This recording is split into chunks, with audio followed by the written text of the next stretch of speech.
Aku di sini moderator. Namaku Gayatri, angkatan 2014. Jadi di sini aku sebagai moderator untuk acara Kopsus. Pada kesempatan hari ini kita akan mendengarkan sharing-sharing dari abang kita nih, Bang Wilson, angkatan 2000. Nah, sebelum ke Bang Wilson, mungkin aku kenalin dikit tentang aku. Aku Gayatri, biasa dipanggil G juga. Aku sekarang di Ilmek itu ada di tim communication juga. Dan sekarang kebetulan juga Bang Aji minta aku nih buat jadi moderator karena kebetulan aku juga baru masuk di startup di bidang fintech gitu. Jadi di payment gateway namanya Sendit. Jadi kebetulan juga nih jadi ada nyambungnya. Sama siapa? Titip salam buat Tessa. Siapa? Tessa. Oh iya Mbak Tessa ya. Kemarin baru ketemu sih sekilas di acara Yes Amnesty. Oh ya. Sudah aku belum ketemu juga sih karena baru banget nih. Minta langsung ketemu dong gitu. Tolong diajarin Bu Tessa, saya anak baru, negasi Mas gitu. Siap-siap. Oke. Iya. Oke. Jadi ini juga menarik banget nih buat sharing-sharingnya. Dan mungkin yang belum tahu di sini siapa Bang Wilson, kayaknya sih seharusnya udah banyak yang tahu ya. Mungkin aku kenalin dikit soal tentang Bang Wilson. Bang Wilson adalah tech enthusiast. Jadi Bang Wilson juga sudah memiliki pengalaman 17 tahun profesional di bidang teknologi, dan juga yang menarik adalah terutama di dalam bidang public affair dan juga hubungan pemerintahan. Bang Wilson sudah terlibat di berbagai aspek advokasi kebijakan publik dan telah membantu berbagai bisnis di berbagai sektor dengan kebijakan peraturan. Saat ini Bang Wilson memimpin Departemen External Affairs di Peluang, salah satu perusahaan startup teknologi dengan pertumbuhan tercepat di Indonesia. Mendukung misinya dalam menyediakan akses mudah bagi masyarakat luas ke melalui tabungan mikro dan investasi mikro. Karena Peluang sangat menekankan pendidikan keuangan kepada penggunanya, Bang Wilson percaya bahwa literasi keuangan dan inklusif keuangan tidak pernah lebih penting daripada saat ini untuk membuka potensi penuh untuk ekonomi digital Indonesia. Oke, itu tentang Bang Wilson ya. Dan juga Bang Wilson ini alumni Elektro angkatan 2000, dan yang menariknya nih, aku baca ternyata Bang Wilson mengikuti salah satu program eksekutif negosiasi perdagangan pada tahun 2004. Program pengembangan kapasitas 6 minggu yang difokuskan untuk menyediakan pengetahuan praktis dan pengetahuan di bidang perdagangan internasional dan negosiasi perdagangan. Dan dirancang untuk membantu pembuatan kebijakan dan praktis si perdagangan dan pengembangan strategis. Nah, ini yang menarik sih bagi aku, kenapa Bang Wilson akhirnya nanti akhirnya mengikuti program eksekutif negosiasi, karena kan banyak nih sekarang itu kalau negosiasi itu hal yang utama gitu dalam suatu bisnis dan sebagainya. Dan public affair itu juga apalagi public policy ya, itu kan sekarang lagi kayaknya naik, semua tuh tergantung public policy. Jadi aku lumayan penasaran nih, karena ini kan unik ya, biasanya kalau misalnya di tech company, kita nih anak elektro, itu jadi product manager. Aku product manager, product manager, jadi IT-nya, developernya, maunya sampai jadi CTO. Nah, ini satu hal yang menurut aku, selama aku kemarin juga di perusahaanku lagi ngerjain sesuatu yang keblok karena kebijakan. Akhirnya produknya itu keblok karena ini kebijakan. Nah, ini nih yang menarik ternyata ya. Ya udah, mungkin tanpa panjang lebar lagi, aku kasih kesempatan untuk Bang Wilson perkenalkan diri dan say hi dulu. Ya, thank you. Ya, sebenarnya ya kita ngobrol santai-santai aja ya, maksudnya memang topik utamanya tadi transformasi digital, literasi keuangan. Aku ada deh, nanti paling aku show sebentar. Tapi tadi menarik pertanyaannya, ya ini kan buat sharing-sharing juga. Memang di waktu zaman di kampus itu ya ini banyak teman-teman seangkatan juga tahu lah, aku kalau nggak di kantor di lapangan lebih banyak di belajar di luar kelas lah istilahnya, khususnya di warnet. Nah, tapi memang aku ngelihat dari sisi teknis oke, tapi abis itu aku pengen belajar sesuatu yang di luar itu, dan kebetulan memang awal-awal dulu masuk kerja itu nyobain communications gitu kan, ngerjain isu communication, dan ternyata dinamis gitu dunianya, dan di situ memang mulai paham karena memang perusahaan yang waktu itu aku masuk sangat highly regulated ya, jadi terlihat kalaupun kita punya produk yang bagus, marketing yang bagus, tapi kalau regulasinya bilang nggak boleh, ya nggak boleh gitu loh, nggak ada bisnis. Jadi di situ aku mulai tertarik untuk lebih dalam lagi ke public policy. Ya, public policy itu ya tugasnya bagaimana nih kita menyampaikan ke para, kita nyebutnya policy makers gitu kan, para pembuat kebijakan mengenai keadaan di lapangan nih gitu. Keadaan di lapangan yang dapat membantu, harus ada nilai plusnya lah ya. Ada suatu bisnis model baru yang dapat menambah added value ke misalnya perekonomian atau kesejahteraan masyarakat. Garis besarnya sih seperti itu. Jadi kayak misalnya kita bicara Sendit, ya kalau nggak ada Sendit kan susah nih, masing-masing company mesti bikin develop dia punya payment gateway gitu kan misalnya. Nah itu yang salah satu poin-poin yang bisa diadvokasi contohnya. Jadi ya sampai ya habis itu keterusan deh sampai sekarang ngurusin public policy ya, termasuk communications. Ya aku juga join di Peluang, juga aku lihat selalu tuh waktu aku milih company itu juga aku melihat dampak sosialnya gitu kan. Bisnis memang profit oriented, tapi selain istilahnya untuk mencari revenue, apa nih dampak sosial yang dapat diberikan ke masyarakat ya. Kalau di Peluang sini khususnya ya gimana kita bisa meningkatkan literasi keuangan dan juga inklusi. Nah, inklusi keuangan itu juga banyak dibantu oleh teman-teman di perbankan, misalnya ya, payment gateway, e-wallet. Jadi itu yang terjadi saat ini sih di masyarakat. Dan ya menariknya memang Indonesia ini salah satu yang bisa dibilang best performing inilah ya dari sisi ekonomi makro pada saat COVID ya, karena memang ekonomi digital kita bagus gitu, foundational ininya, layoutnya itu. Bang Sony juga bisa cerita lebih banyak lah di ininya dia, di line of bisnisnya dia gitu. Jadi tapi ya good question. Tapi mungkin yang lain kalau ada pertanyaan monggo ya. Nih, atau ada lagi yang mau kamu tanyain? Udah ini buat pemula juga. Mungkin nantinya agenda hari ini kan lebih ke dari Bang Wilson akan mempresentasikan apa yang mau di-sharing hari ini teman-teman, dan nanti mungkin lebih ke semua abang-abang atau mbak-mbak juga, kalau ada pertanyaan langsung aja di chat, nanti abis itu kita akan sesi Q&A gitu sih. Itu aja, biar santai-santai saja.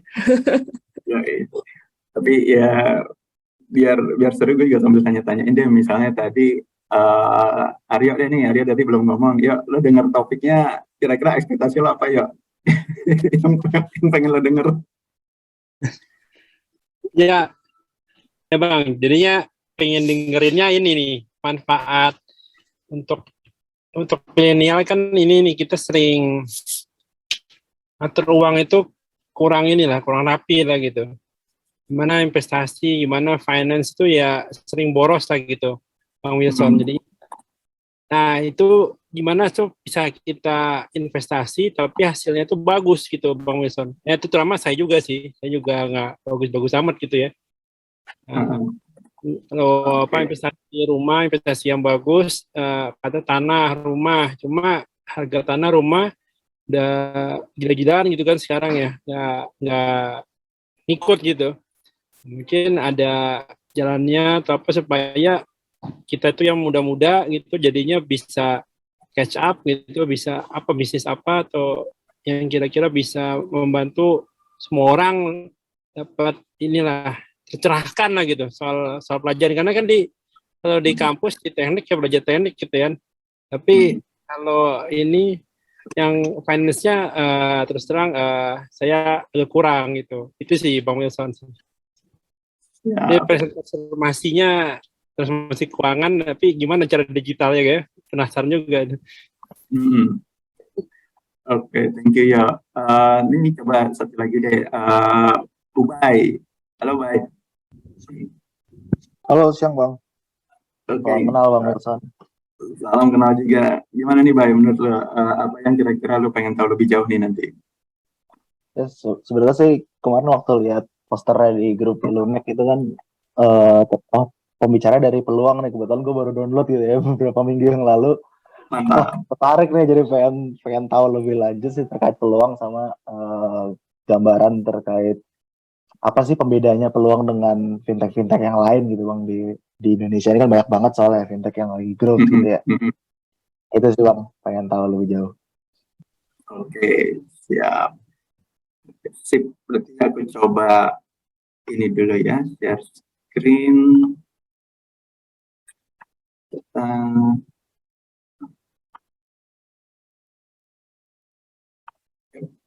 Udah muncul di layar ya. Oke, Sudah. sip ya. Jadi tadi ya ada beberapa bagian yang nanti aku bisa cover, tapi ini intinya mau kasih snapshot juga tadi di chat. Jo nanya seperti apa roadmap-nya. Nah, ini memang pemerintah juga lagi banyak lah untuk isu-isu digitalisasi, ya khususnya kita-kita yang di bidang teknologi ya. Jadi ini pun pada intinya ini nanti kita akan lihat bagaimana digitalisasi yang terjadi di Indonesia itu merupakan enabler untuk banyak hal, ya terutama di sisi sektor keuangan. Kemudian ini BTW nanti ada pertanyaan langsung aja ya, jangan nunggu sampai selesai karena itu biasanya apa namanya nggak ingat waktu. Oke, jadi ini kalau mau lihat-lihat profil lebih jauh bisa cek di LinkedIn. Isu-isu yang memang saat ini aku handle itu ya wealth tech, digital economy, fintech, startup, ada juga leadership ya. Nah, ini snapshot yang menarik nih untuk kita lihat semua karena ini salah satu faktor-faktor penting yang bisa mendukung perekonomian digital kita, bahwa dari sisi populasi kan lumayan ya 270 juta. Kemudian umur rata-ratanya kayak kita masih 30-an kan. Jadi masih termasuk muda, PDB juga terus meningkat per kapita. PDB ini artinya bahkan disposable income-nya juga meningkat ya, disposable income yang nanti bisa digunakan untuk tidak hanya untuk konsumsi tapi juga untuk kegiatan-kegiatan produktif termasuk investasi. Nah, ini tadi pertumbuhan ekonomi, kemarin Presiden juga sudah mention Q1 kita tuh 5,1 kalau salah, sampai bentar, terus Q2-nya juga makin meningkat ya. Jadi di Q1 itu 5,01, Q2 5,44, tapi di Q3 ini pasti akan ada kontraksi karena banyak hal ya. Kemarin juga Presiden bilang karena ada krisis ekonomi, krisis pangan, krisis energi, dan lain-lain. Tapi ya kita tetap hoping for the best. Nah, terus dari sisi kita lihat pengguna smartphone atau banyak orang yang bisa gabung ke maksudnya dengan konektivitas internet, dan semua juga rata-rata sudah menggunakan e-commerce. Nah, jadi ini istilahnya modal penting nih, dan yang kita semua ini rata-rata 8,5 jam ya itu durasi kita untuk terhubung dengan internet lah, online. Jadi ini bisa dibilang sepertiga dari waktu kita di 24 jam ya sehari itu pasti online. Belum lagi kita melihat rata-rata yang digunakan untuk melihat media sosial. Jadi ini hanya snapshot yang menggambarkan berapa besar modalitasnya nih dalam sisi ekonomi digital Indonesia. Terus, nah ini juga mungkin sudah banyak lihat di pemberitaan bahwa kita juga patut berbangga bahwa ini yang paling besar kita nih ekonomi digitalnya, dan di 2025 akan terus diproyeksi meningkat. Dan ini salah satu poin pentingnya adalah bagaimana kita bisa terus mengakselerasi ya dengan apa yang kita lakukan di pekerjaan kita sehari-hari. Dan ini sedikit definisinya aja, bagaimana transformasi digital ini bisa memanfaatkan penggunaan teknologi tadi itu untuk informasi dan komunikasi yang dapat memiliki dampak positif lah bagi masyarakat. Ya kita lihat selama pandemi ya e-commerce itu sangat membantu, belum lagi dari sisi logistiknya ya, dan juga masuk ke sisi finansialnya, di sisi banking, perbankan, payment gateway dan lain-lain. Jadi ini kembali lagi sudah terlihat bukti nyata bagaimana modalitas di Indonesia tadi bisa mendorong transformasi digital yang lebih baik. Nah, ini juga makanya salah satu penting dari agenda G20. Saat ini kan Indonesia memegang presidensi, dan seperti yang kita lihat di tengah itu, transformasi digital satu isu prioritas dalam presidensi Indonesia, dan ini menurut saya juga sangat baik sekali ya, bahwa ya Indonesia bisa menunjukkan leadership, dan juga leadership dalam artian nggak cuma memberikan wacana, tapi memberikan contoh langsung gitu nih, hasilnya nih di Indonesia seperti ini.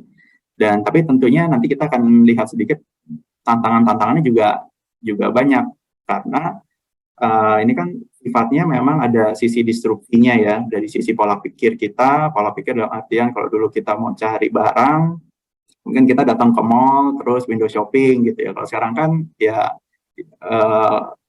pola pikir dan perilaku kita juga mendingan kita ngelihat di online gitu ya, di beberapa marketplace, lihat kalau mau lihat barangnya langsung mungkin baru ke toko.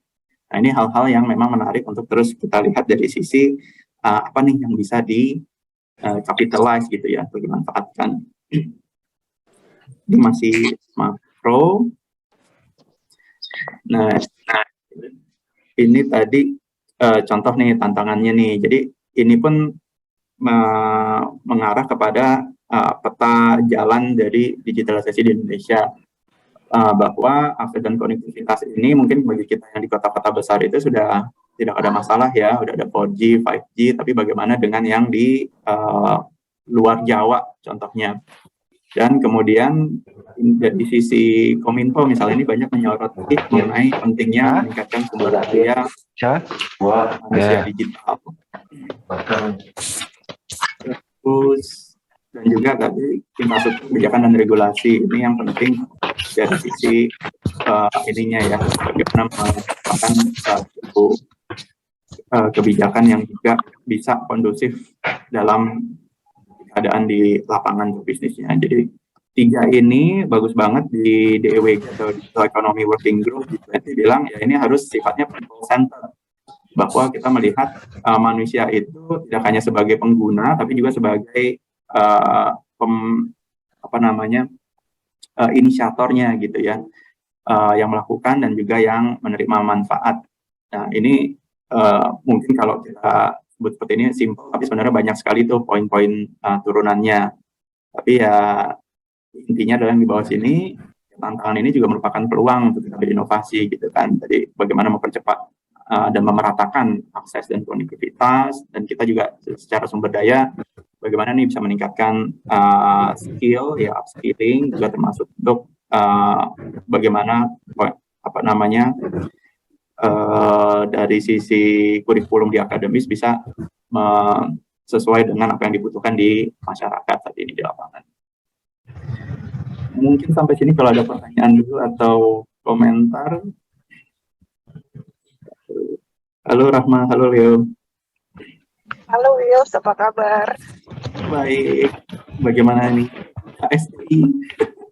Kalau ada data-data yang salah tolong dikoreksi ya.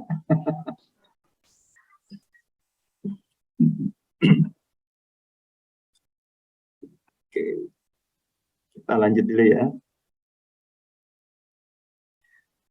Nah, ini mungkin masuk lebih dalam sedikit, kita bicara financial deepening atau kedalaman sektor keuangan. Ya, ini definisinya sih seberapa banyak atau seberapa dalam ya penetrasi dari produk-produk keuangan untuk seluruh lapisan masyarakat. Jadi kalau ini kita lihat memang grafiknya menurun nih, bahwa dari sekian populasi kita ada, dari sisi pengguna smartphone ternyata pemilik akun bank itu atau yang bankable itu masih kurang dari 50% populasi dewasa.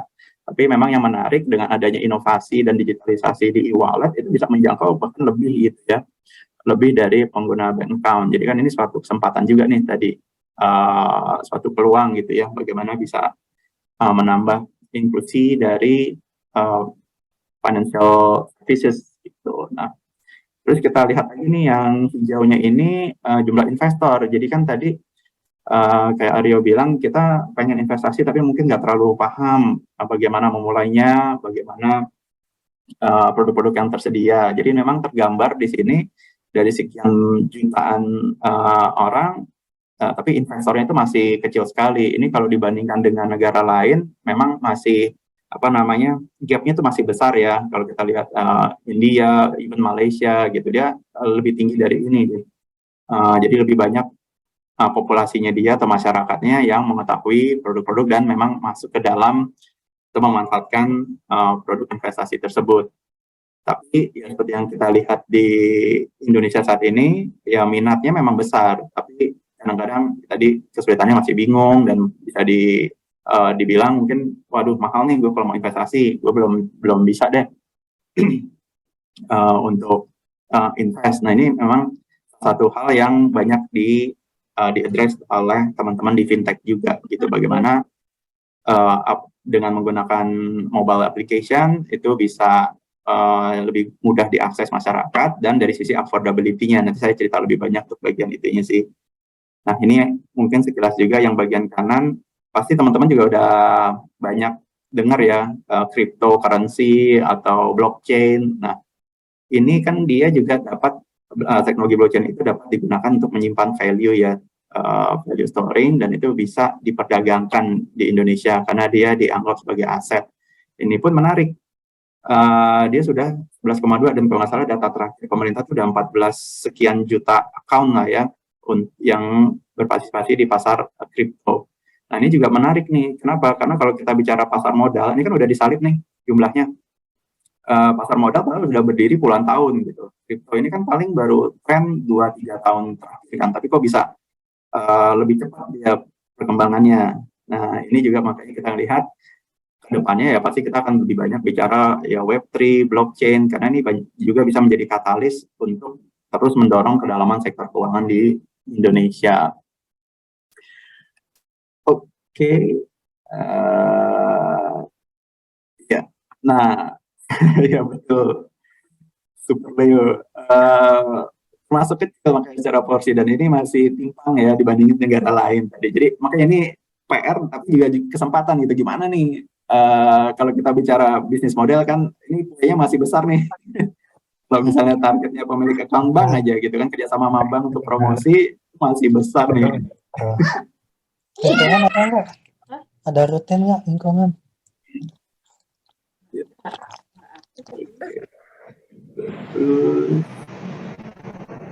Ya. Wah, Elektro Iluninya lagi aktif nih. Ya. Oke, next.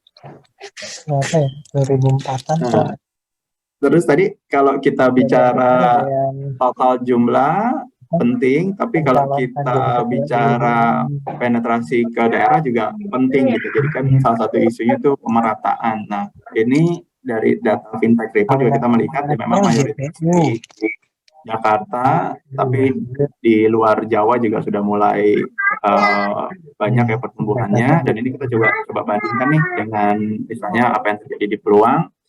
Ini bisa dikatakan memang 1/4-nya pengguna kita itu sudah berasal dari luar Pulau Jawa.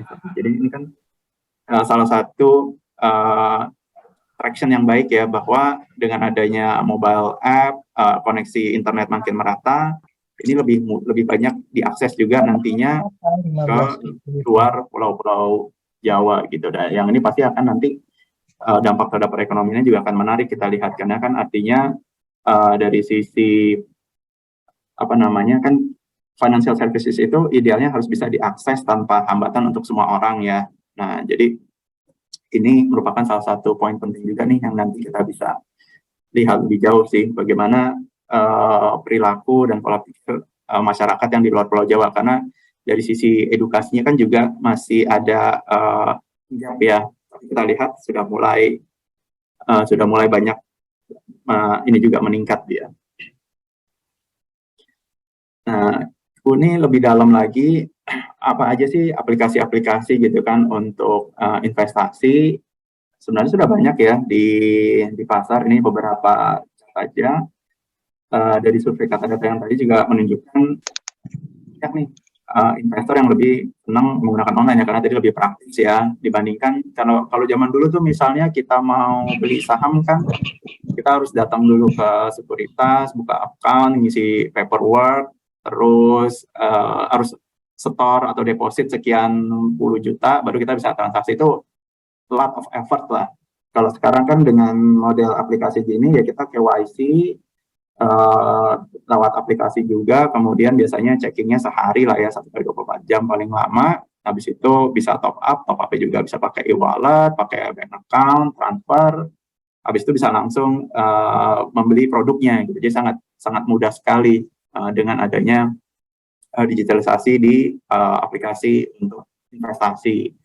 Nah, kemudian juga kita lihat bahwa jumlah investor via aplikasi ini masih sedikit lebih banyak daripada investor via bank misalnya. Jadi ya bank ini udah tetap menjadi salah satu acuan ya, referensi. Tinggal bagaimana bank perbankan juga bisa terus mentransformasi bisnis modelnya. Makanya sekarang kita lihat juga banyak mulai masuk ke bank digital ya, di mana sisi operasional itu juga lebih efisien. Kalau kita contoh lihat Bank Jago lah ya, itu kan dia nggak perlu banyak buka ATM, nggak perlu rekrut teller contohnya ya, semua kan lewat aplikasi. Jadi memang dari sisi cost itu bisa jauh lebih efisien dibandingkan bank konvensional contohnya gitu. Nah ini ya bisa dilihat aja beberapa datanya. Nah yang menarik ini tadi kan di topik kita judulnya memang bagaimana literasi finansial untuk milenial, karena dari kita lihat proporsi Gen Y dan Gen Z ini, milenial dan zilenial ini porsinya semakin besar ya dia yang menggunakan berbagai aplikasi ini untuk yang aplikasi saham misalnya. Nah, jadi kita melihat tren yang bagus nih bahwa mungkin zaman kita dulu cuma orang tua kita ya yang tahu investasi, tapi kalau sekarang nih anak-anak kuliahan, anak-anak SMA bahkan itu sudah setidaknya ada pengetahuan dan mau dia untuk mencoba berinvestasi walaupun nilainya nanti nggak terlalu besar, tapi which is it's a good start. Karena ada satu penelitian juga yang di US itu menyatakan pada saat kita berinvestasi misalnya di awal umur 20-an itu memang imbal hasilnya akan lebih optimal tuh, bahkan bisa memiliki rata-rata pendapatannya 3 kali lebih besar daripada yang berinvestasi lebih mundur gitu di usia 30 atau 40-an bahkan. Gitu.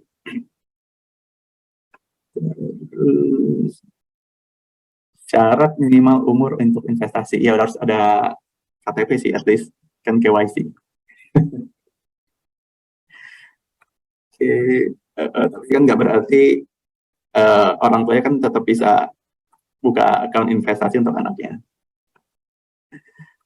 Nah, terus ini yang menarik juga, tadi kan kita bicara demografinya ya. Saya mau komentar boleh nggak di sini?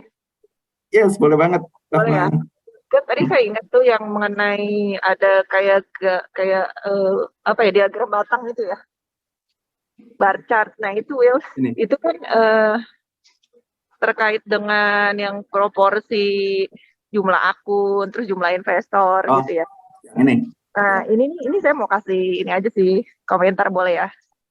Mungkin kalau pemilik akun bank itu kan versus jumlah investor versus jumlah akun. Nah itu kan kalau investor itu kan definisinya personnya ya, orangnya.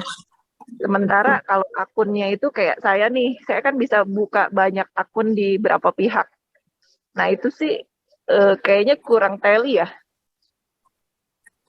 Ya, ini memang beberapa data yang kita juga kemarin coba cari tahu lebih banyak sih, karena yang kalau di pasar modal kan SID-nya itu benar-benar spesifik per individu ya. Per orangnya, sementara akun bank itu kayak saya buka di 3 bank ya 3 ngitungnya gitu ya. Jadi kayak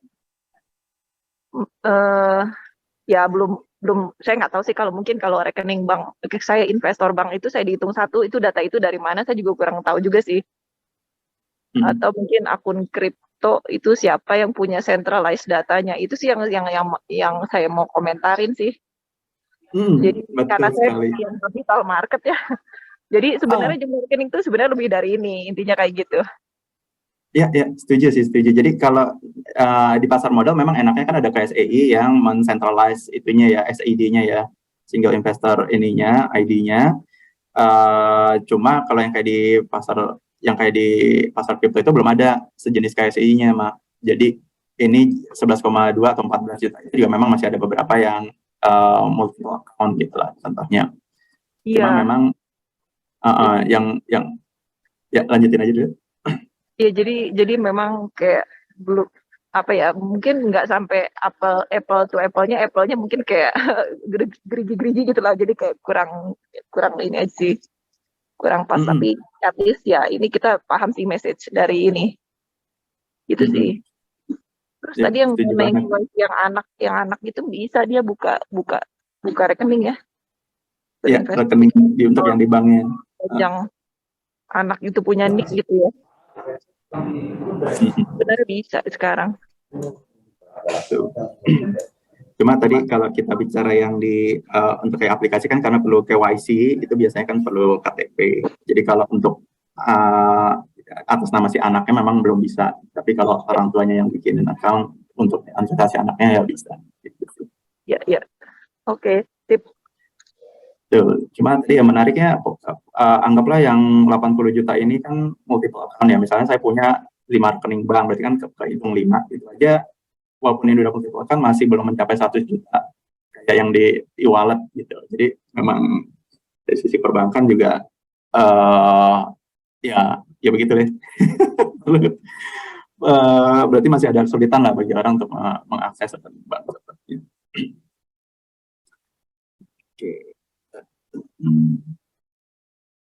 Oke. Nah, ini juga data KSI ya, Mak, bahwa dari peningkatannya ini tadi kan lebih dari 7 juta investor retail ini khususnya kita lihat kan di masa pandemi, makanya tadi kita bilang kan minat investasi itu makin bagus. Ini kita lihat terutama di pasar modal, dan yang penambahan yang baru ini pun dari sisi demografi ya ini 60% atau 60 tambah 21 aja ini udah 80% itu untuk teman-teman yang di bawah 40 tahun. Jadi bagus nih, artinya semakin muda yang sudah mulai memiliki minat dan masuk ke pasar modal misalnya. Nah, ini kita bandingkan untuk yang aset kripto, kita makanya bilangnya jumlah akun ya, bukan jumlah investor, itu Februari 12,4, di yang terakhir itu kalau nggak salah 14 jutaan, volume perdagangannya juga ya garis lurus, kenaikannya besar, karena mungkin bagi teman-teman yang nggak terlalu familiar sama perdagangan di aset kripto, dia kalau dibandingkan dengan pasar modal misalnya, yang menarik kalau pasar modal kan memang ada opening market sama closing market gitu ya. Kalau kripto itu 24 jam, jadi orang bisa trading kapanpun, dimanapun.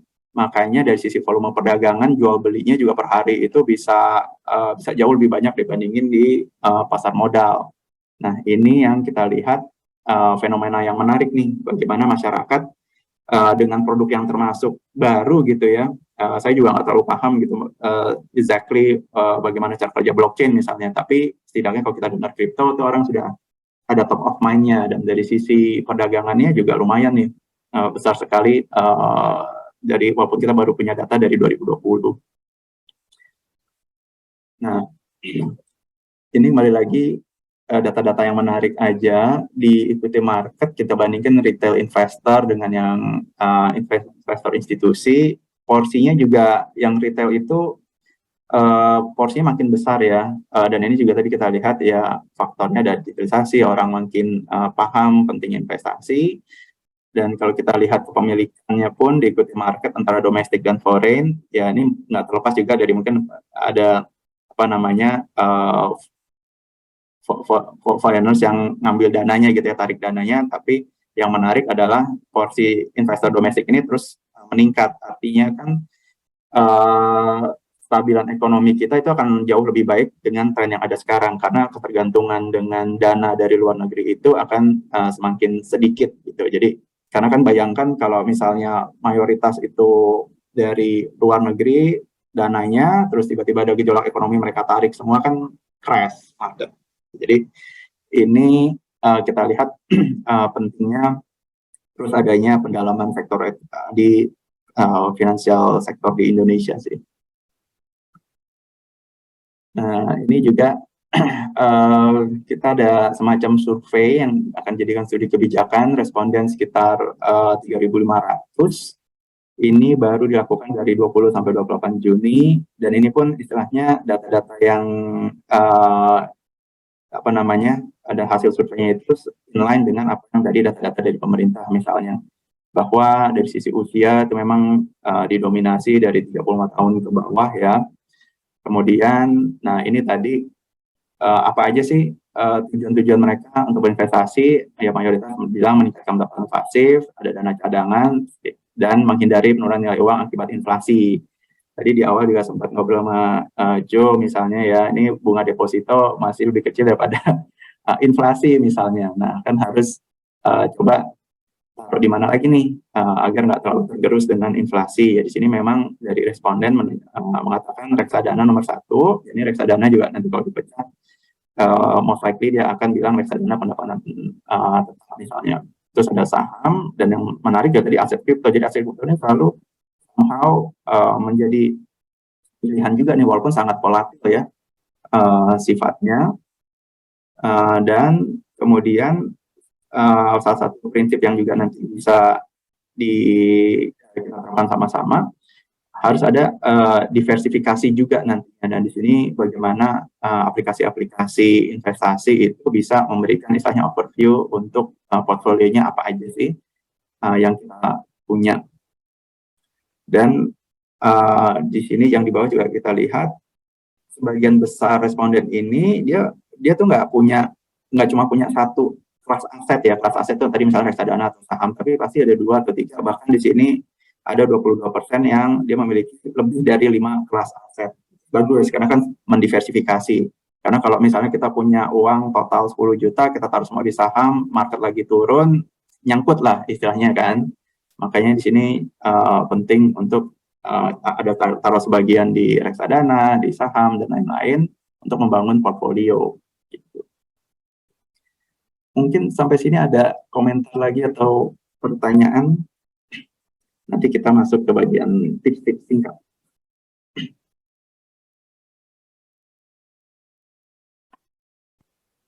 Oke, masih aman terkendali atau udah pada rebahan? Masih aman. Mungkin ntar kalau udah tips-tips mungkin lebih banyak kali.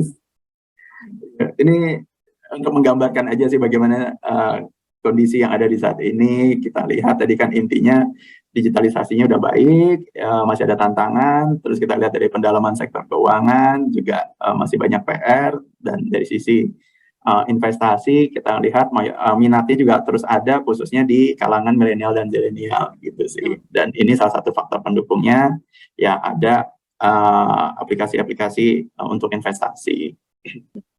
Mungkin ada pertanyaan dari aku, Bang. Tapi aku tadinya aku mau simpen di akhir, tapi mungkin ini masih cocok ya. Jadi sekarang tuh milenial ya, yang seumuran aku atau yang Gen Z nih. Mereka itu karena waktu itu di zaman pandemi itu kripto itu kayak heboh banget ya, booming banget gitu. Orang itu jadi sekarang mindsetnya ketika itu ya, sekarang kayaknya agak trennya lagi turun. Dulu tuh semua pikirannya tuh cuan gitu. Jadi masuk ke kripto buat nyari untung-untungnya, kayak ikutlah FOMO gitu, ikut semua biar pokoknya ya tujuannya biar kayak mendadak gitulah intinya.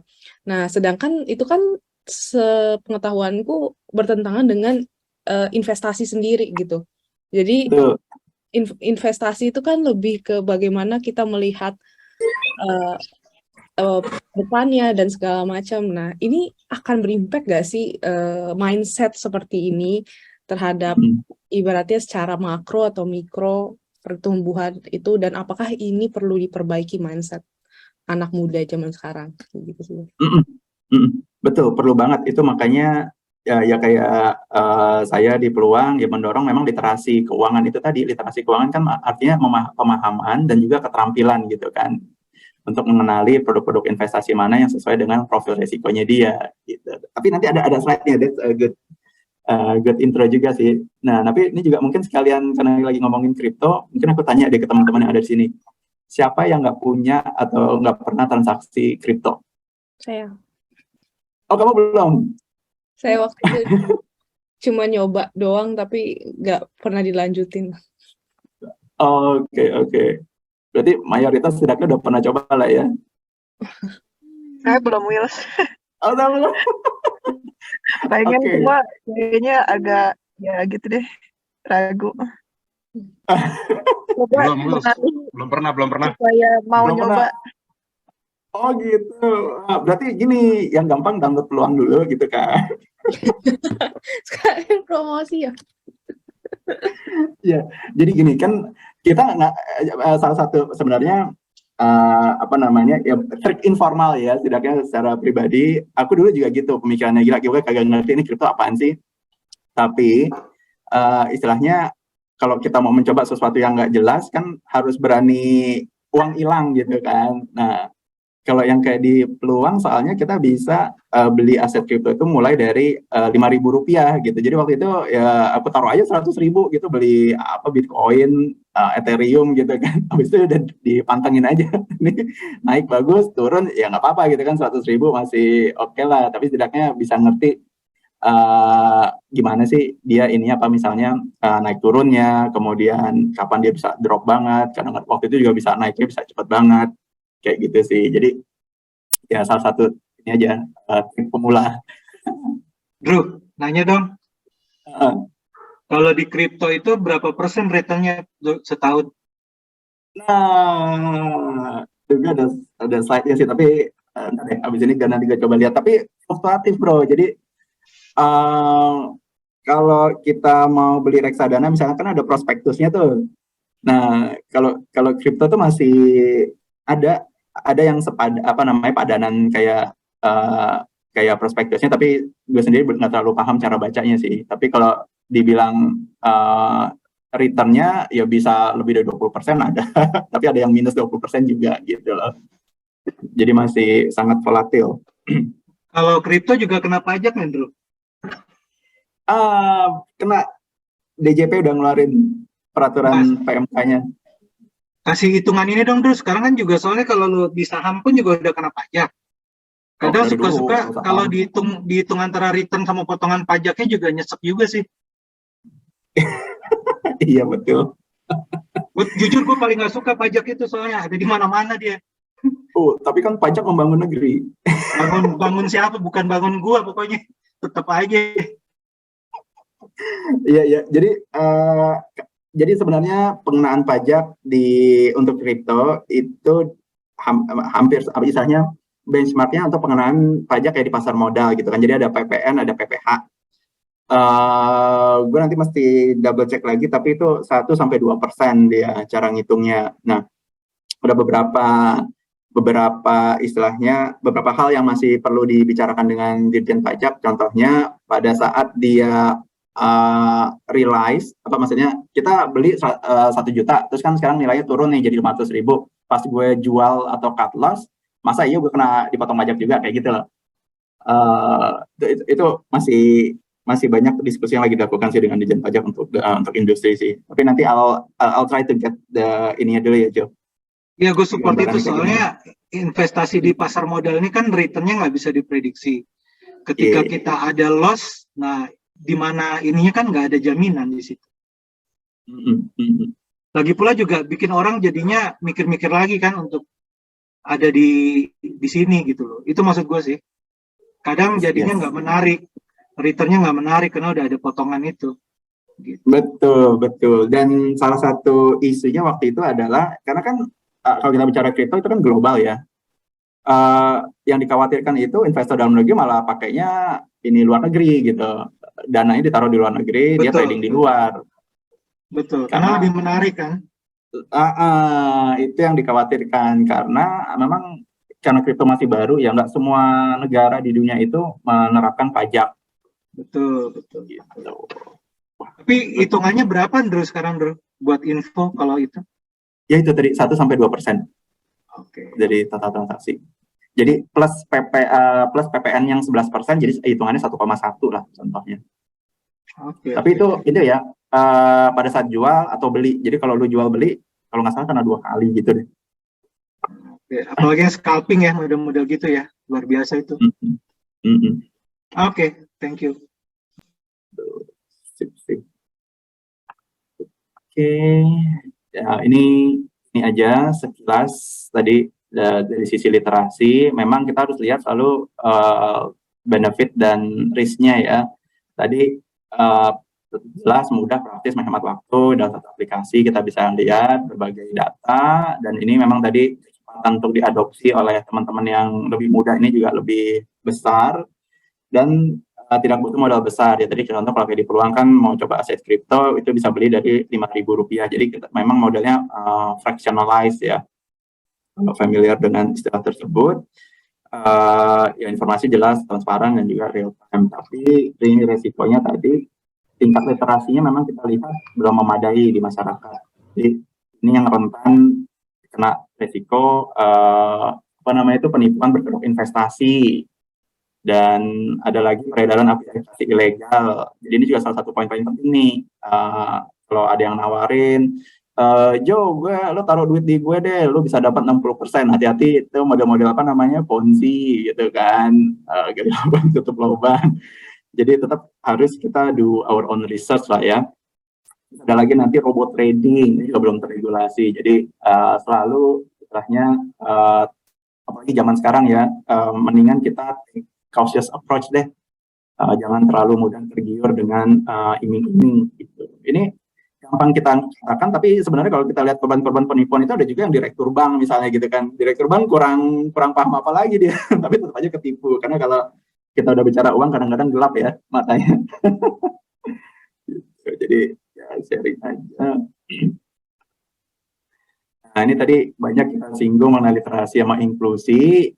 Jadi tadi literasi itu kan intinya pemahaman kita dan keterampilan untuk memilih produk investasi yang sesuai. Nggak cuma produk investasi, maksudnya produk keuangan gitu ya. Dari sisi inklusinya udah bagus nih, inklusi yaitu berapa banyak masyarakat yang terlibat. Nah cuma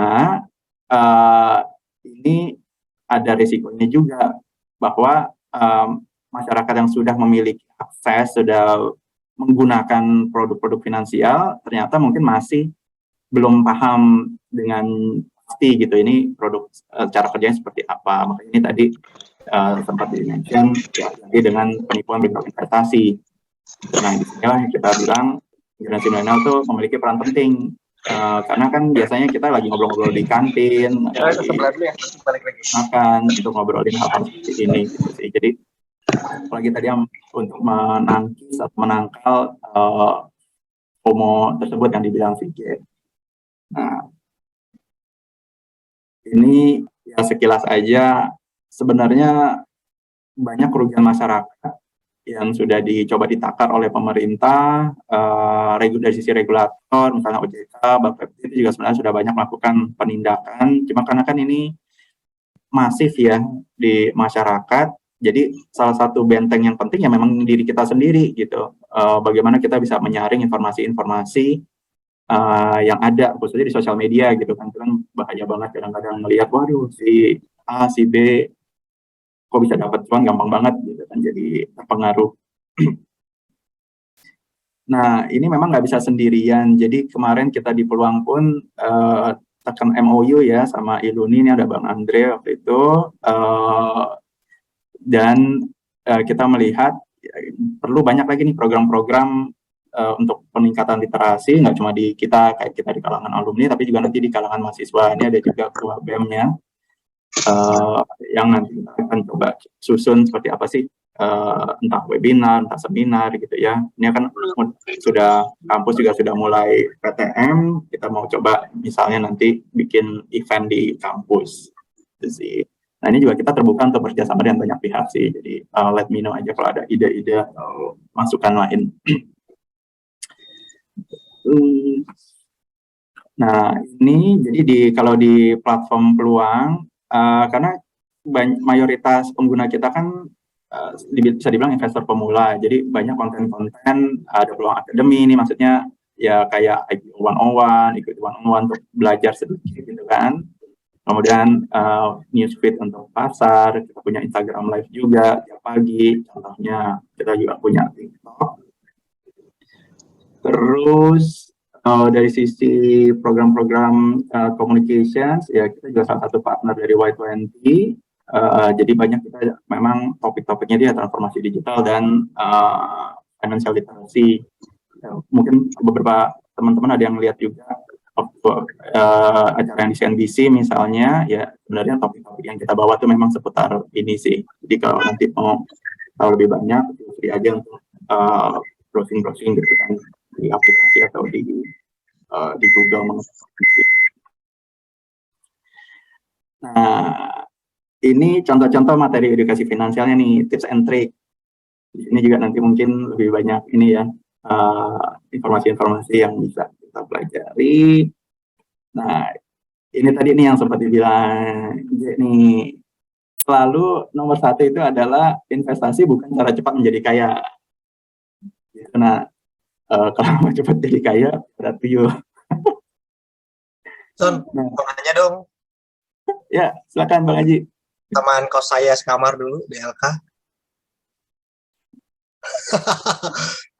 Di peluang ada ini nggak? Ada kelas mingguan kita atau 2 mingguan membahas investasi, misalnya saham atau reksadana atau sun atau apapun yang ada di entah topiknya umum gitu ya. Mungkin bisa buat adik-adik mahasiswa maupun alumni yang secara kemampuan untuk ngulik-ngulik instrumen keuangan terbatas gitu waktunya. Jadi mungkin kalau ada kelas-kelas ada pembahasan dan kita boleh ikut, bisa di-share juga tuh ke kita gitu. Jadi kita bisa ikut join. Tapi yang maksudnya tren apa lagi naik nih, terus misalnya atau lagi bagus apa investasi di mana gitu misalnya. Yang mungkin ada peluangnya juga bisa buka ada instrumen gitu misalnya entah kan di peluang ada buka saham juga ya Son ya? Ada apa? Saham. Ya, global stock. Stock ya, itu mungkin bisa juga situ saham yang bagus apa nih gitu misalnya. Ya kayak gitu deh. Ada nggak kira-kira?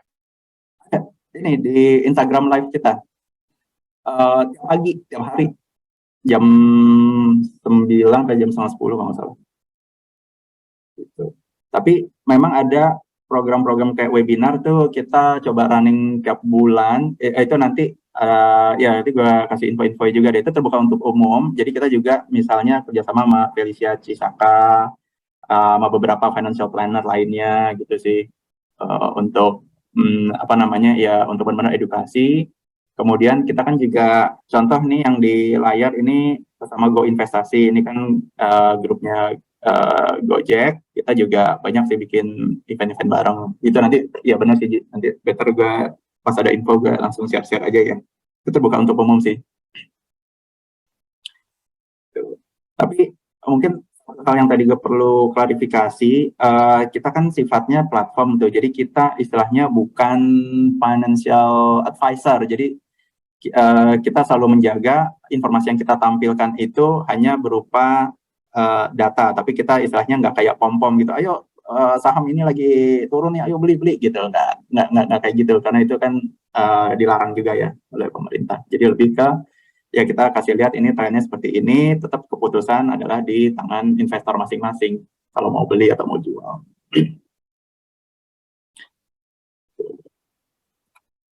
Oke. Kayaknya ada pertanyaan lagi nih dari Bang Sony. Ya Bang, izin nanya. Sebenarnya bukan nanya sih, mengajak juga ya gitu. Jadi mungkin tadi bagus banget ya literasinya gitu kan. Terus mungkin di anak-anak elektro juga itu banyak yang emang istilahnya bergerak di bidang fintech ini gitu. Nah, sekarang tuh Abang udah tahu belum sih ada grup grup WhatsApp atau apa yang collab sama orang-orang fintech gitu? Ada nggak? Ilunek atau FT? WhatsApp. Nggak ada ya? Belum kayaknya. Nah, maksud gua dibikin aja Bang gitu. Soalnya apa Sih. namanya?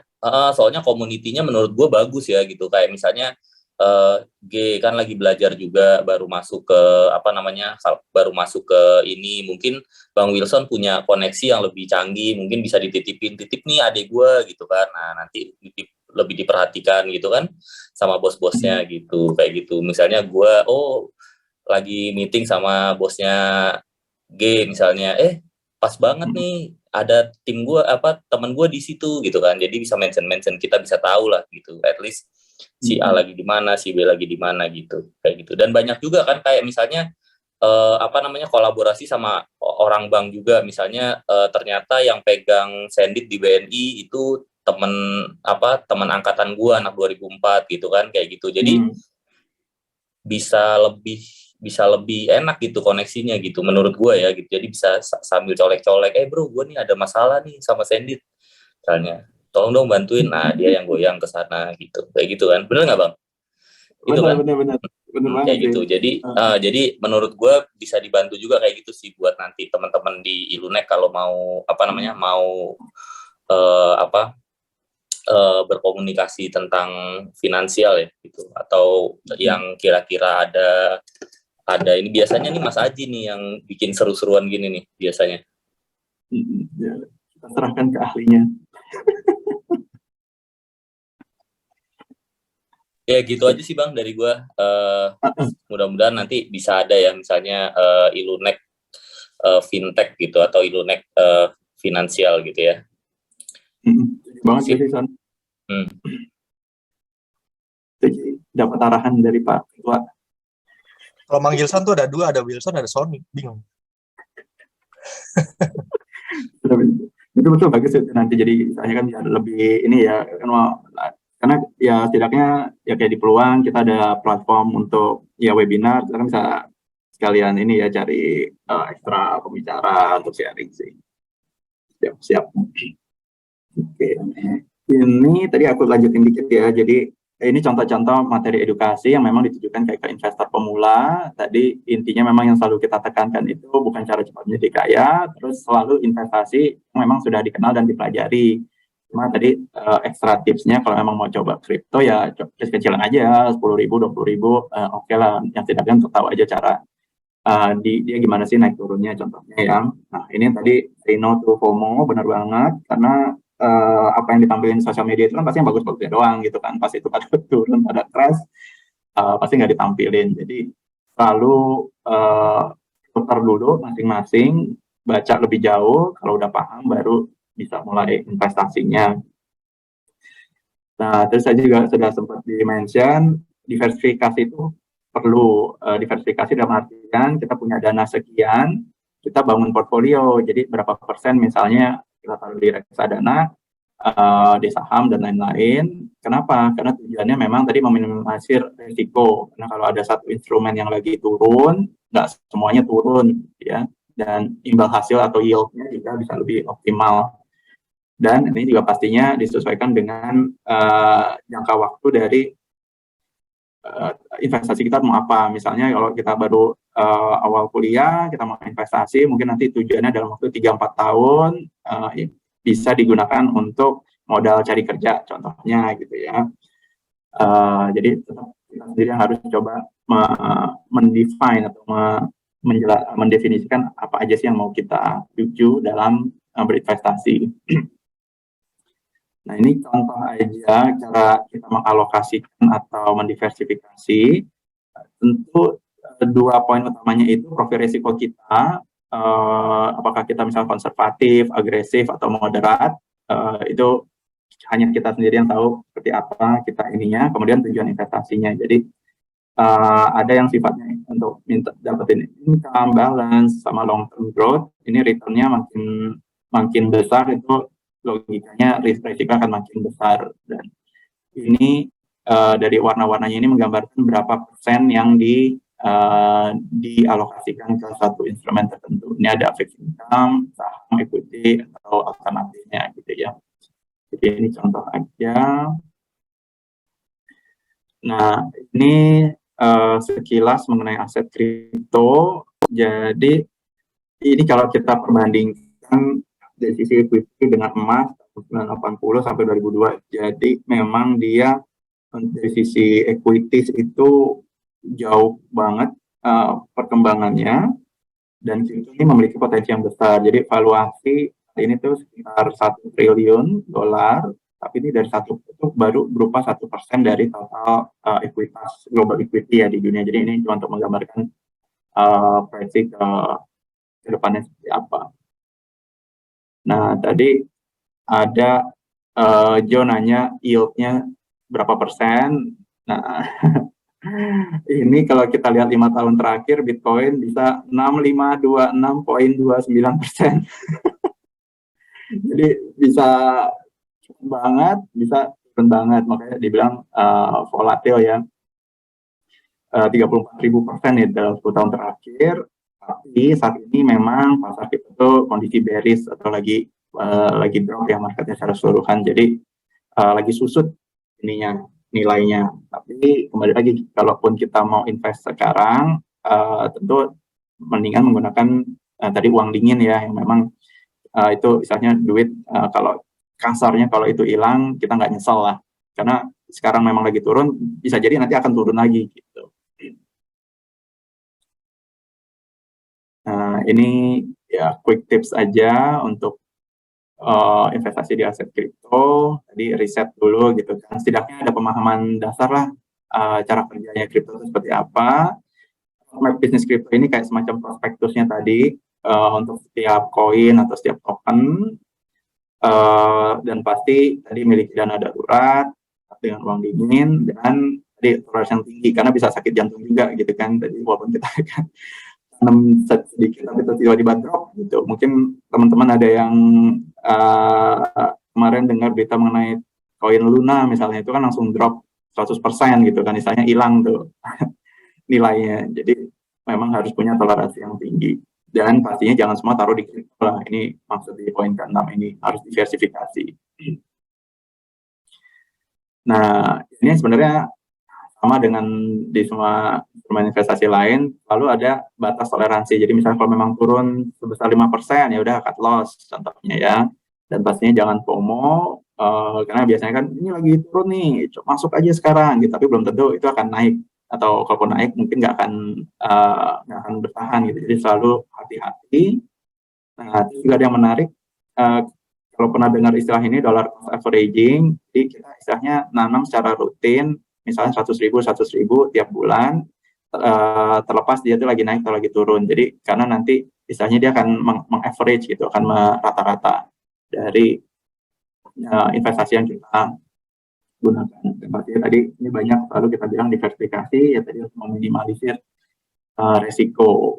Jadi kalau ada satu turun, satu naik, semua masih inline. Ini nantinya kembali lagi ditekankan yang volatilitas itu tinggi. Kalau memang sudah keuntungan yang cukup, maksudnya nih contoh misalnya tadi kan kita memang target oke deh ini naik 5% gue jual. Nah, itu bagus tuh. Nah, itu bisa disisihkan untuk alokasi ke yang lebih stabil, misalnya reksadana, saham atau emas. Ini sekilas mengenai peluang, kita memang punya lisensi untuk pedagang fisik aset kripto, jadi untuk yang transaksi kripto memang bisa juga di aplikasi peluang. Dan ini ada 150 jenis aset kita yang diperdagangkan saat ini, setidaknya di platform kita, dan di platform lain juga lebih banyak. Oke, seperti itu sih sebenarnya materi hari ini. Mungkin kita bisa lanjutin nih diskusinya tadi, kalau misalnya tadi ada komentar. Tapi ya yang terakhir ingin saya sampaikan, sebenarnya investasi yang terbaik itu ya investasi di dalam diri kita sendiri ya, untuk terus belajar, terus melihat apa sih perkembangan yang ada di sekitar kita. Ya disitulah kita akan dapat lebih banyak imbal hasil untuk diri kita sendiri sih. Gitu. Ya. Itu kayak ada pertanyaan lagi atau komentar dari teman-teman? Ya, terima kasih Bang Wilson atas sharing yang sangat insightful ini. Dan mungkin ini ada pertanyaan dari Bang Dimas ya. Kalau berdasarkan data di slide, investasi P2P lending, oh ya nih, sepertinya memang P2P, warga ikutin. Oh iya, ini menarik nih Bang. Saya juga Eh, tahu sih soal P2P lending. investasi P2P lending. Maksudnya gimana, Dim? Karena kan P2P lending kan dia kasih pinjaman ya. Ini maksudnya apakah investor yang investasi di company-nya atau gimana? Kalau dari sisi pengguna sih P2P memang besar banget ini ya, traction-nya juga. Oh iya, jadi kalau saya sendiri sih sempat investasi juga di apa kayak investor itu dia kan kalau di invest dia kayak apa nanti ada jenis pinjaman ke perusahaan apa gitu nanti kita ngasih pinjaman nanti 3 bulan kemudian baru ada returnnya kalau lancar ya kembali kalau nggak lancar ya saya belum pernah nggak lancar sih tapi cuma ya mau apa nanya aja kan tadi di data kan adanya reksadana saham sama kripto cuma peer to peer lending kok nggak ada mungkin memang apa di Indonesia belum banyak atau gimana gitu kalau dari warga yang ikut. Oh iya itu lebih ke definisi sih, maksudnya kenapa nggak ada di slide, karena kalau kita bicara produk investasi, apa namanya financial produknya itu tadi reksadana, saham dan lain-lain. Kalau yang ini kan kayak apa sih namanya, kita menyediakan dana untuk diolah gitu ya oleh si P2P lending, nanti istilahnya bunga yang dikenakan ke konsumen itu diteruskan ke kita sebagai margin. Jadi memang karena beda definisi aja sih, Dim. Okay. Tapi kalau untuk warga Indonesia berapa banyaknya, saya memang nggak terlalu ngikutin sih di P2P seperti apa. Tapi saat ini yang kemarin disampaikan oleh OJK contohnya perlunya literasi khususnya kayak di apa namanya dia nyebutnya apa ya, di pedesaan, pokoknya di kota-kota kecil gitu, karena banyak ibu-ibu yang memerlukan akses keuangan tapi terperangkap dengan ini apa namanya kayak P2P lending yang tidak berizin gitu. Jadi dikasih uang tapi habis itu kayak rentenir lah, dimintain bunga yang tinggi gitu. Jadi itu yang lagi dikerjain pemerintah juga sih untuk memberikan akses yang lebih baik dan terjamin di masyarakat sana. Oke. Saya ada pertanyaan lagi. Ya, ini terkait kalau misalkan kita udah invest di entah itu saham atau kripto, tapi tiba-tiba kita meninggal gitu. Nah, ahli waris apa ngambil uang yang kita investasikan itu ngambilnya susah apa gampang ya, Mas? Waduh, belum pernah ada pengalaman sih kayak gitu. Tapi apa namanya? Halo, mungkin Will. teman-teman lain gini, itu kan berarti ini saya yang sepengetahuan saya ya. Kalau misalnya amit-amit nih, kalau ini saham ya, kalau kripto saya nggak tahu.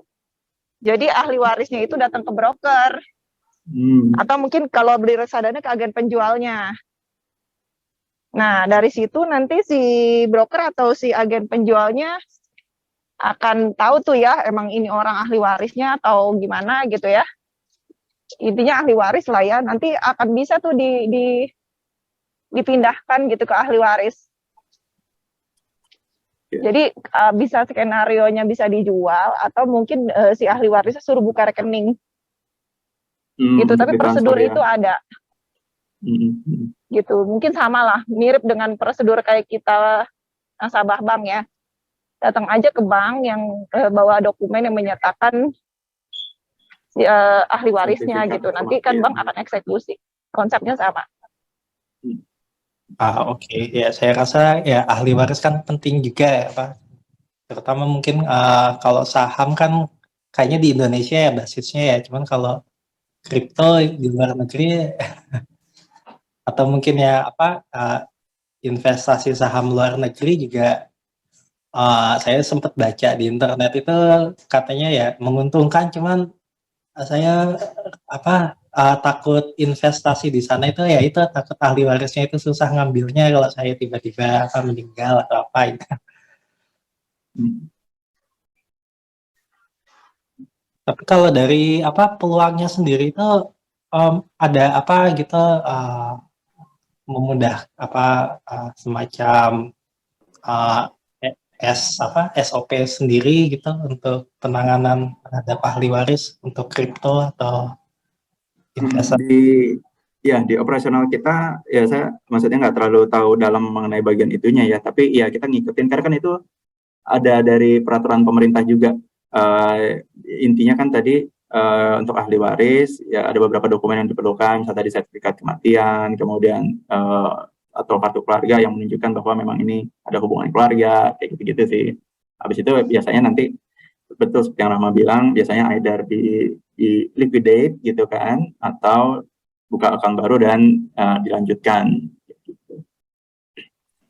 Oke, terima kasih. Tapi benar sih, udah investasi gitu ya, udah ada yield, terus ahli waris nggak dapat kan sedih ya.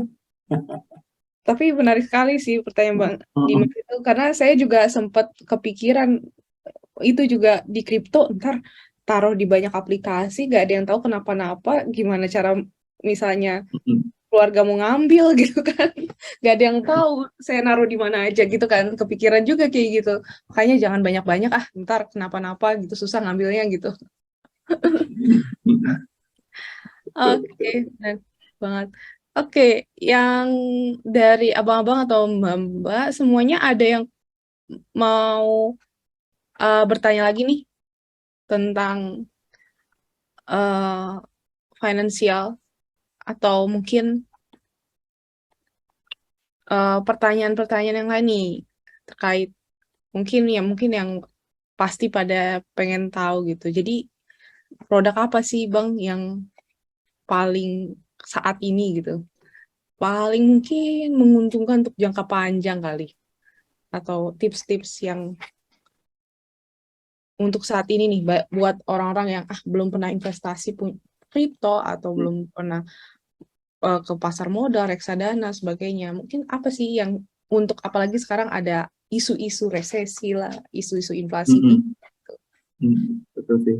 Jadi ya intinya sih bagaimana kita bilang aset lah ya, maksudnya aset berupa cash, itu nilainya jangan sampai tergerus oleh inflasi, apalagi kan mau resesi. Jadi ini makanya penting kita menggunakan instrumen investasi yang tepat lah. Secara umum cara melihatnya seperti itu. Nah, instrumen investasi yang tepat ini seperti apa? Tadi yang seperti Joe juga bilang, yang memang imbal hasilnya setidaknya lebih tinggi dari inflasi gitu, jadi nggak saling mengurangi ya. Kalau ya tadi misalnya deposito atau bahkan rekening bank kan cuma 10% ya kalau nggak salah ya per tahun ya. Tabungan itu kan jauh lebih kecil dibandingkan dengan nilai inflasi yang udah hampir 5% nih sekarang.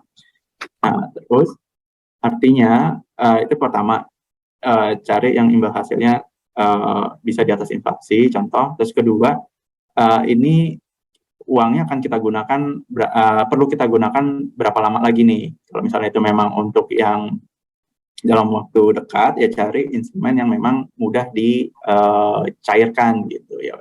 Ya nggak jauh-jauh dari misalnya deposito, terus tadi ada emas digital, reksadana, itu juga pilihan tepat ya, reksadana pendapatan tetap.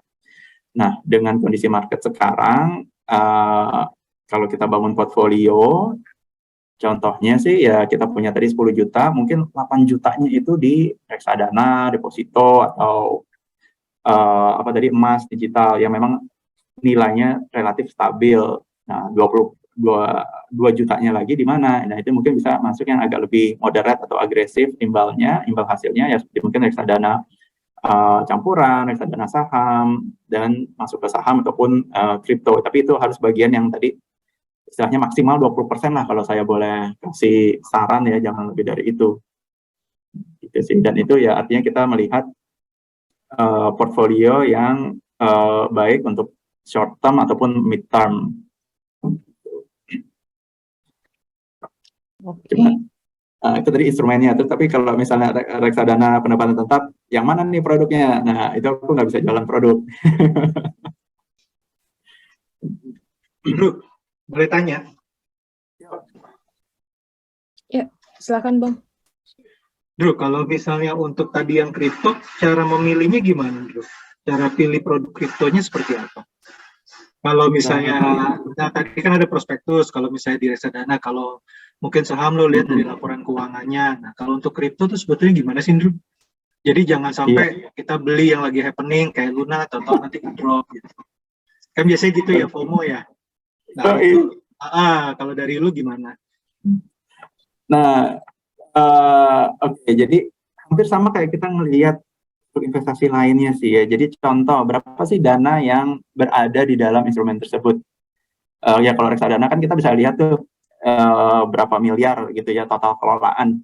Semakin besar artinya semakin lebih aman. Jadi kalau di kripto sih intinya tetap ada dua, dari sisi analisa fundamentalnya ya kayak tadi prospektusnya, sama teknikalnya gitu kan. Ini pergerakannya seperti apa. Nah, jadi ini coba ya, gue ganti screen dulu. Serang sih nggak ada apa sih namanya Jo, nggak ada yang silver bulletnya gitulah. Yang ini udah paling benar untuk cara belinya. Nah, ini contoh ya, layarnya udah ganti. Nah, ini kalau lo lihat ini dari nilai yang paling besar, istilahnya yang lebih paling bisa dibilang apa ya, paling stabil lah. Bitcoin sama Ethereum ini memang dua yang paling bisa dibilang stabil, tapi ini tadi kan market lagi bearish, makanya ini minus semua nih sekarang. Nah, terus kalau kita melihat keseluruhannya, yang nilainya yang kecil ini lebih berfluktuatif, tapi kalau dia naik bisa gede banget, turun banget gitu. Jadi kalau untuk yang awal-awal mungkin ya ini saran sebagai individu gue ya, cari aja yang memang likuidasinya bagus ya, nilainya ya nggak jauh-jauh dari 2-3 ini sih. Dari sisi kapitalisasi pasar maksud gue nih, semakin besar dia semakin stabil nilainya harusnya.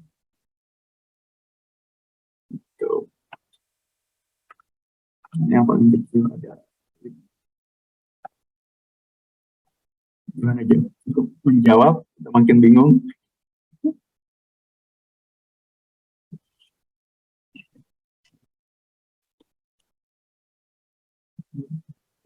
Harusnya udah paham sih Bang. Mungkin ada yang pengen tanya lagi atau ini maksudnya apa nih gitu.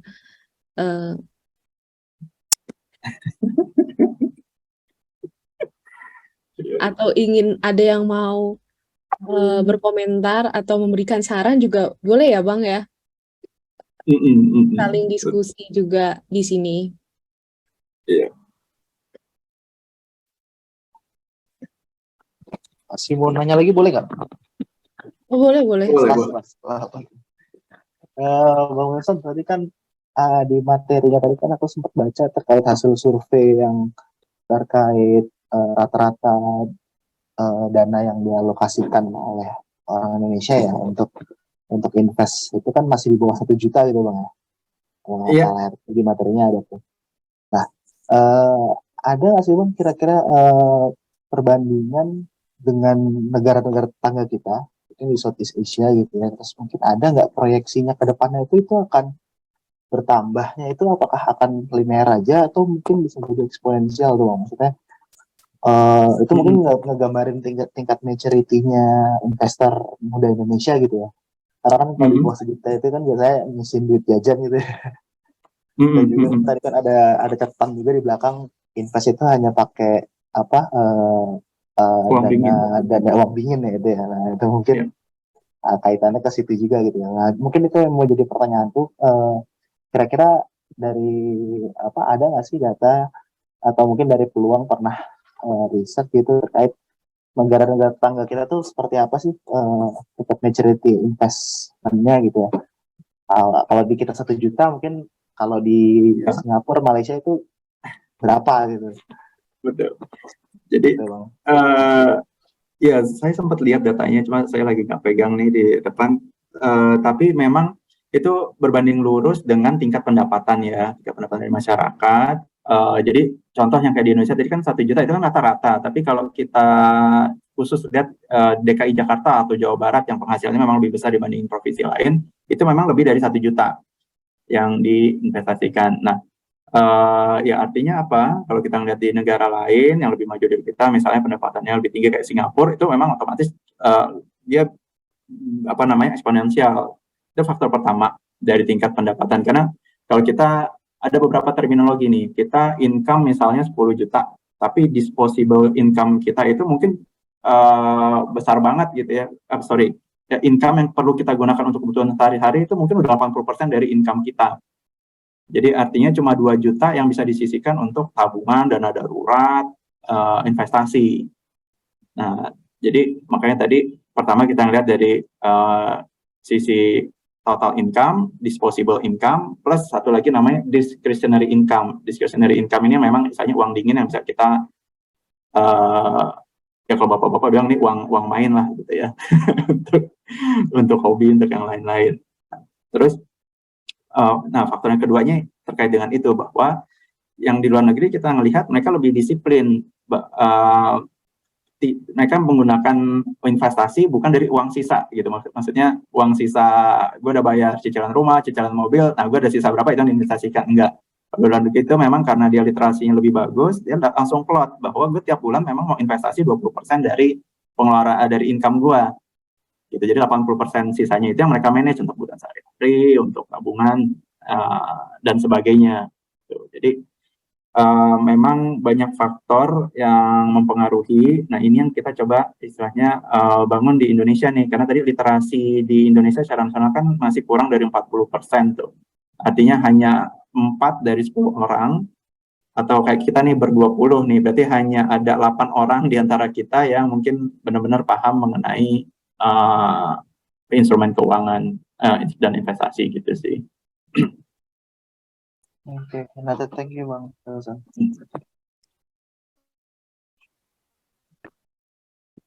Oke, terima kasih Kak. Atas pertanyaannya, ada lagi sebelum mungkin kita akhiri sesi ini?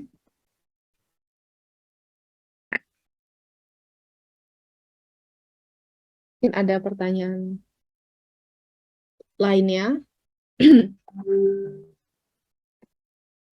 Oke, sambil kita lihat.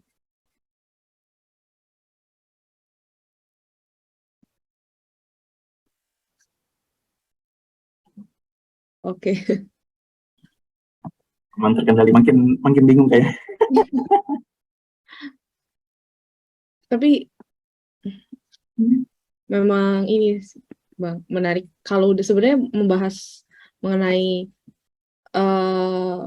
financial planning ya, itu selalu menarik gitu. Jadi saya tuh cerita sedikit sih Bang, kayak waktu saya tuh dulu investasi, baru pertama kali belajar investasi itu lagi pas booming-boomingnya sebelum banget pandemi tahun 2019.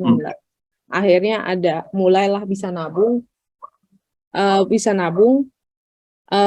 akhirnya mau coba, pas banget udah belajar, akhirnya baru masukin pas pandemi, jadi semuanya turun.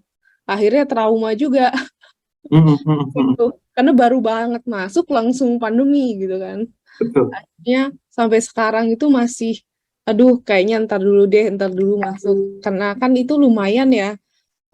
Ini karena saham ya, mungkin saya nantinya setelah ini juga habis dapat masukan juga emang tertarik masuk ke reksadana pasar uang dulu lah, kayak betul, setidaknya masih main inflasi gitu, karena udah mulai nih inflasi baru berasa gitu kan.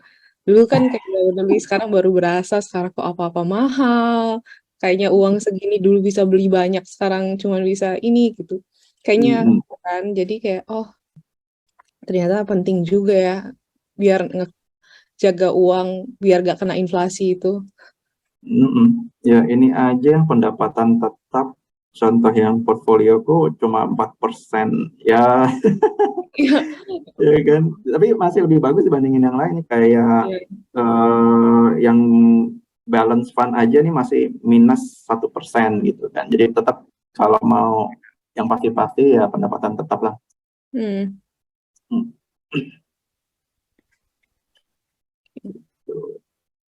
Terus tadi ada satu lagi apa yang tadi yang kamu tanya ya?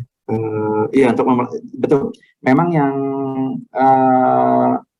jangan sampai kapok gitu istilahnya untuk berinvestasi. Makanya kita harus bisa mengukur tadi profil resiko dan toleransi resiko kita gitu kan. Gimana? Makanya selalu kita, sarannya itu gunakan uang dingin. Nah, yang uang panasnya gimana ya? Yang pasti-pasti aja misalnya tabungan atau deposito gitu. Karena that's yang benar-benar terjamin lah ya dibandingkan yang lain. Iya. Betul. Sama mungkin aku juga mau sharing dikit juga. Itu yang tadi sempat disebut sama Bang Dimas, soal P2P lending itu juga kalau nggak salah sih lumayan ini ya, lumayan returnnya tinggi, tapi ya resikonya juga tinggi sih setauku. Tapi kalau untuk di platform-platform yang emang punya SOP yang baik gitu, itu menarik banget Bang, karena kayak karena kalau bagi saya ya kayak P2P lending itu beberapa kayak Amarta itu emang punya tujuan yang jelas, dan dia tuh sistemnya itu kayak dia itu juga mengembangkan kan dia tuh ceritanya Amarta tuh kan kayak dia itu khusus untuk ibu-ibu gitu. Kita minjemin uang khusus buat ibu-ibu. Jadi kecil-kecil banget uang pinjamannya. Cuman kayak 5 juta, 3 juta. Micro lending. Terus ibu-ibu ini dibentuk juga biar terus bayar gitu. Jadi kayak ada amannya gitu. Jadi, itu menarik juga sih. Betul ya, itu kan untuk penyaluran modal hitungannya. Modal di mana bisa crowdfunding juga. Jadi dana yang dipinjamkan berasal dari masyarakat ya, dan mereka punya ini sendiri apa namanya return yang bisa dijamin gitu ya. Cuma itu tadi itu makanya bisa dikatakan sebagai salah satu alternatif untuk investasi. Tinggal kita aja lebih paham yang mana gitu. Jadi makanya nggak ada silver bullet lah, nggak ada satu produk yang ini. Makanya pentingnya tadi bangun portfolio untuk diversifikasi. Oke. Kayaknya belum ada lagi nih pertanyaan dari abang-abang atau bang-bang. Lagi. Iya Kak. Bang Wilson kan kalau yang bagaimana kita tahu kan sekarang tren keuangan syariah di Indonesia itu kan cukup emerging gitu ya. Nah itu kira-kira ya kalau secara khususnya mungkin di peluang tuh ada nggak sih produk yang ke arah sana, atau mungkin ada pengembangan yang ke arah sana nggak sih? Terus misalkan secara trennya mungkin kira-kira fintech yang terkait syariah itu kedepannya seperti apa, itu mungkin Abang Wilson pernah dengar atau pernah tahu nggak di circle-nya Bang Wilson yang teman-teman fintech atau seperti apa, mungkin bisa di-share Bang. Ya, jadi betul. Ini contoh aja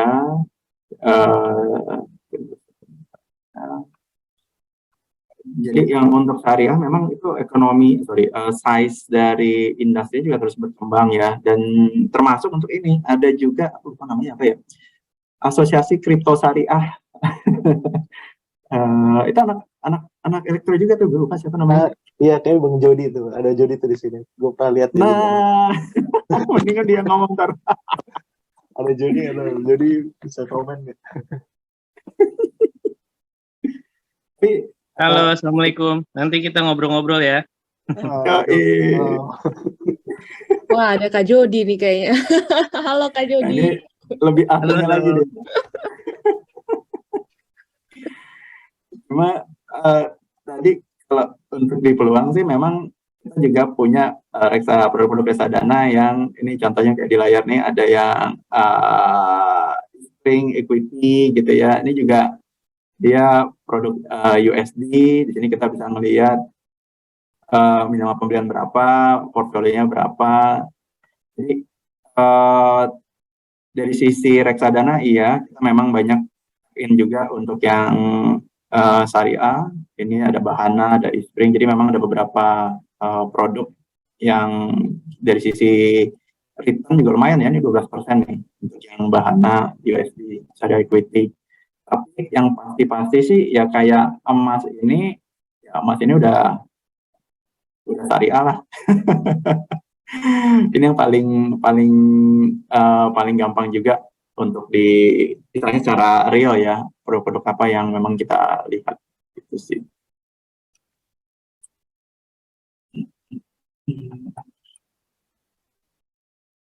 Oke. Nah, itu di share tuh APSIC, Asosiasi Blockchain. Mantap. Oh iya.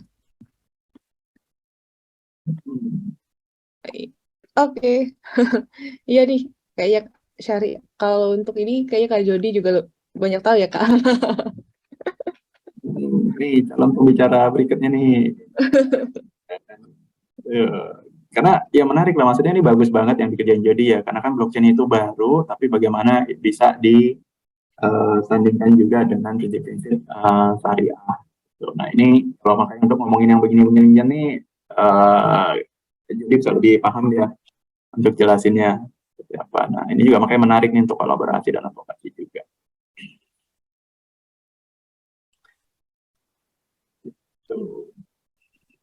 Nice. Oke. Sepertinya karena sudah mau jam 12, apakah sebelum ditutup ada yang mau bertanya lagi? Oke, kalau gitu mungkin sambil ini mungkin ini udah di penghujung acaranya juga. Sebelum ditutup mungkin Bang Wilson ada konklusi atau poin-poin yang harus di-highlight nih terkait dengan literasi keuangan. Ya kata penutup sih pastinya ya terus belajar gitu ya, walaupun kita mungkin secara kuliah nggak belajar ekonomi secara khusus, tapi sebenarnya kalau kita nanya informasinya di mana banyak sekali gitu kan, entah di platform, aplikasi, di internet, dan pastinya juga ya dengan ada forum-forum kayak gini kan kita juga bisa saling sharing ya antara teman-teman. Dan ini juga istilahnya jangan ikutin tren FOMO lah. Ini pada lagi invest di satu poin gitu kan, selalu tahan gitu kan, sabar. Sabar, cek dan recheck, dan pastinya nanti kalau mau investasi di sesuatu yang produknya belum terlalu kenal, ya selalu pakai uang dingin dan jangan langsung taruh jebret sekian juta gitu. Start small aja dulu sampai nanti mulai ngerti, ya bisa nambah. Gitu sih. Jadi tetap semangat pastinya di tengah harga-harga naik. Indomie jangan lupa nyetok. Menimbun Indomie ya Bang, jangan sampai harga